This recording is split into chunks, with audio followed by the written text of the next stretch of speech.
Lautan menutupi lebih dari 70% permukaan bumi, menyimpan misteri yang belum terpecahkan. Dari palung terdalam hingga pesisir terpencil, samudra adalah dunia lain yang penuh kehidupan tak terduga. Di antara jutaan spesies, ada satu legenda yang bertahan lintas budaya, makhluk setengah manusia, setengah ikan, putri duyung. Sosok ini mempesona sekaligus menakutkan, sering dianggap dongeng atau salah identifikasi hewan laut. Namun, kesaksian dari nelayan, prajurit, hingga penyelam modern memunculkan pertanyaan besar, benarkah putri duyung itu ada? Kisah-kisah ini datang dari berbagai belahan dunia, dengan detail yang hidup dan nyata. Bersama logika liar, mari kita telusuri jejak kesaksian ini, mencari kebenaran di balik salah satu mitos terbesar sepanjang masa. Perjalanan ini bermula di Pulau Seram, Maluku, Indonesia, sebuah pulau yang dikenal dengan keindahan alamnya, namun juga menyimpan banyak misteri yang belum terpecahkan. Lautan biru di sekeliling pulau ini bukan hanya indah, tapi juga menjadi saksi bisu dari berbagai kisah yang tak pernah terungkap sepenuhnya. Pada suatu malam yang sunyi, ketika angin hanya berbisik pelan dan ombak bergerak lembut, Pak Jeffrey, seorang nelayan yang telah puluhan tahun melaut, mengalami sesuatu yang tak pernah ia bayangkan. Tiba-tiba, dari arah karang yang gelap, terdengar nyanyian indah namun asing, seolah-olah berasal dari dunia lain. Rasa penasaran dan sedikit ketakutan membuat Pak Jeffrey menyorotkan senter ke sumber suara itu. Di atas batu karang, ia melihat sosok makhluk aneh, tubuh bagian atas seorang wanita berkulit pucat, rambut panjang terurai, dan ekor ikan besar yang berkilauan diterpa cahaya bulan. Makhluk itu berhenti bernyanyi, lalu menatap Pak Jeffrey dengan mata manusia yang penuh kesedihan purba, seolah membawa beban cerita dari masa lalu yang tak diketahui siapapun. Hanya beberapa detik, makhluk itu menatap, lalu dengan gerakan anggun meluncur ke dalam air, menghilang dalam kegelapan malam tanpa suara. Pak Jeffrey pulang dengan jantung berdebar kencang, meninggalkan jaring kosong dan rasa penasaran yang tak terjawab. Malam itu, lautan terasa lebih asing dari biasanya. Selama seminggu penuh, ia dihantui bayangan makhluk itu. Setiap malam, suara nyanyian dan tatapan mata penuh duka itu terngiang di benaknya, membuatnya sulit tidur. Ketika ia menceritakan pengalamannya pada sesama nelayan, ceritanya hanya menjadi bahan tertawaan. Mereka menganggapnya berhalusinasi karena kelelahan, tapi Pak Jeffrey tetap yakin apa yang dilihatnya benar-benar nyata. Ia tahu, makhluk itu bukan dugong, bukan anjing laut, dan bukan pula ikan besar biasa. Ini sesuatu yang lain, sesuatu yang belum pernah ia temui selama hidupnya di laut. Kisah Pak Jeffrey akhirnya menjadi bisikan di kalangan nelayan, pengingat sunyi bahwa lautan menyimpan rahasia yang jauh lebih dalam dari yang bisa kita bayangkan. Setiap malam, para nelayan pun mulai bertanya-tanya, adakah makhluk lain yang mengamati mereka dari balik gelapnya ombak? Malam itu mengubah pandangan Pak Jeffrey tentang laut selamanya. Ia tak lagi melihat lautan hanya sebagai tempat mencari nafkah, tapi juga sebagai dunia misterius yang penuh kemungkinan. Di balik ombak dan gelapnya malam, mungkin memang ada penghuni lain yang tak pernah kita pahami sepenuhnya. Dan Pulau Seram tetap menyimpan suaranya di kegelapan. Kita mundur ke Perang Dunia Kedua, di Kepulauan Kei, Maluku Tenggara. Unit tentara Jepang melaporkan penemuan jasad aneh terdampar di pantai setelah badai. Mereka menyebutnya Ningyo, ikan manusia, dengan kepala dan tubuh atas mirip manusia, lengkap dengan rambut dan tangan berjari. Dari pinggang ke bawah, tubuhnya bersisik kemerahan dan berekor ikan besar. Mulutnya lebar, penuh gigi kecil tajam. Sersan unit itu berlatar belakang biologi, membuat sketsa dan catatan detail, bahkan mengawetkan satu spesimen. Namun jasad-jasad itu menghilang misterius di tengah kekacauan perang, bersama catatan dan sketsa.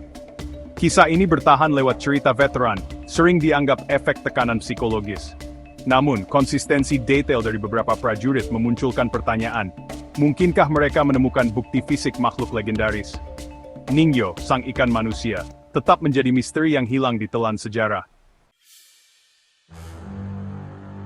Tahun 2012, di perairan Hawaii, teknologi membawa misteri laut ke era baru. Sarah Westbrook, ahli biologi kelautan, mereka melumba-lumba saat melihat bayangan besar bergerak cepat.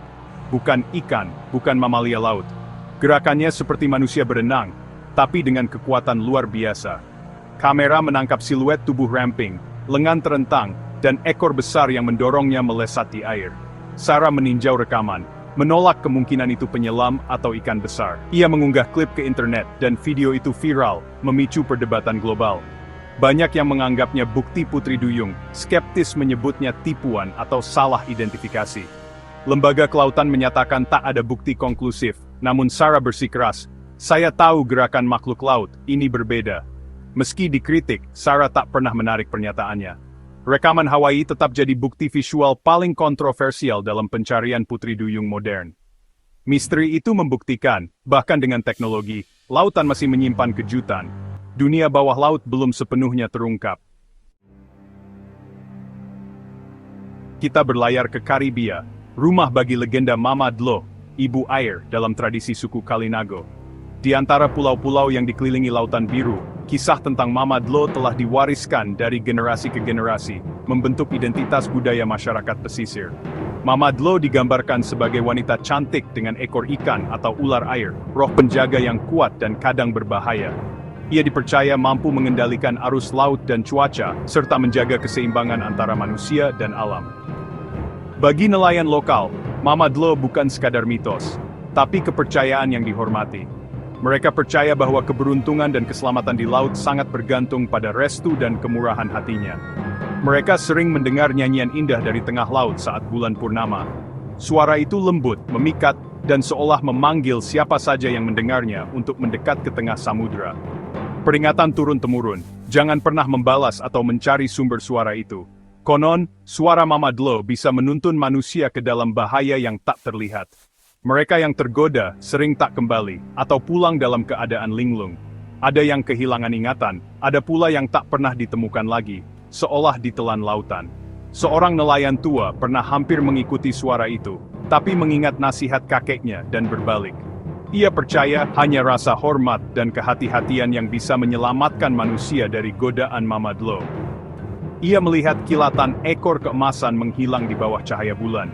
Momen itu menjadi pengingat bahwa dunia laut menyimpan rahasia yang tak selalu bisa dijelaskan. Kisah-kisah ini menekankan hubungan spiritual dengan laut, bukan sekadar pencarian bukti ilmiah. Ritual dan doa dipanjatkan sebelum melaut, sebagai bentuk penghormatan pada kekuatan tak kasat mata. Mama Dlo adalah pengingat bahwa manusia bukan satu-satunya penguasa di bumi. Laut memiliki penghuninya sendiri, dan manusia harus hidup berdampingan dengan alam. Apakah nyanyian itu hanya suara alam? Mungkin, namun suara itu telah membentuk cara pandang masyarakat terhadap laut dan kehidupan. Namun, bagi yang pernah mendengarnya, itu adalah misteri yang nyata dan menuntut rasa hormat. Kisah Mama Dlo tetap hidup, mengajarkan manusia untuk selalu rendah hati di hadapan semesta. Perhentian terakhir kita membawa kita ke Kiryat Yam, sebuah kota kecil yang terletak di tepi Teluk Haifa, Israel. Kota ini dikenal dengan pantainya yang indah dan suasana yang tenang. Namun pada suatu masa, ketenangan itu berubah menjadi kehebohan nasional. Pada tahun 2009 hingga 2010, Kiryat Yam mendadak menjadi sorotan setelah muncul laporan penampakan makhluk misterius yang diduga Putri Duyung. Fenomena ini selalu terjadi saat matahari terbenam, menambah nuansa magis di sepanjang pantai Mediterania. Para saksi mata mengaku melihat sosok wanita berambut panjang duduk di atas batu pemecah ombak. Sosok itu tampak memperhatikan lautan sebelum tiba-tiba melompat ke air, memperlihatkan ekor ikan besar yang berkilauan di bawah cahaya senja. Awalnya, banyak yang mengira ini hanya lelucon atau cerita iseng anak-anak. Namun semakin hari, jumlah saksi bertambah, dan mereka semua memberikan deskripsi yang hampir sama, membuat warga mulai bertanya-tanya. Salah satu saksi pertama, Shlomo Cohen, awalnya mengira ia melihat seorang perenang. Namun ia terkejut ketika makhluk itu melompat ke laut dan ekor besarnya terlihat jelas, membuatnya yakin bahwa ia melihat sesuatu yang luar biasa. Kisah ini dengan cepat menyebar ke seluruh Israel, bahkan hingga ke luar negeri. Dewan Kota Kiryat Yam akhirnya menawarkan hadiah $1 juta bagi siapa saja yang bisa memberikan bukti foto atau video yang tak terbantahkan tentang keberadaan Putri Duyung tersebut. Perburuan Putri Duyung pun dimulai. Setiap senja, ratusan orang, mulai dari warga lokal, turis, hingga pemburu misteri, berkumpul di pantai, membawa kamera, teropong, dan harapan untuk menjadi saksi sejarah. Banyak rekaman video dan foto buram bermunculan di internet. Namun, tak satu pun yang cukup jelas atau meyakinkan untuk memenangkan hadiah besar itu. Setiap klip selalu menimbulkan perdebatan, apakah itu benar Putri Duyung, atau hanya ilusi optik dan bayangan batu. Seiring waktu, penampakan mulai jarang dilaporkan. Kerumunan pun perlahan menghilang, dan hadiah $1 juta tetap tak pernah diklaim. Kota kembali tenang, namun meninggalkan rasa penasaran yang mendalam. Hingga kini, misteri Kiryat Yam tetap tak terpecahkan.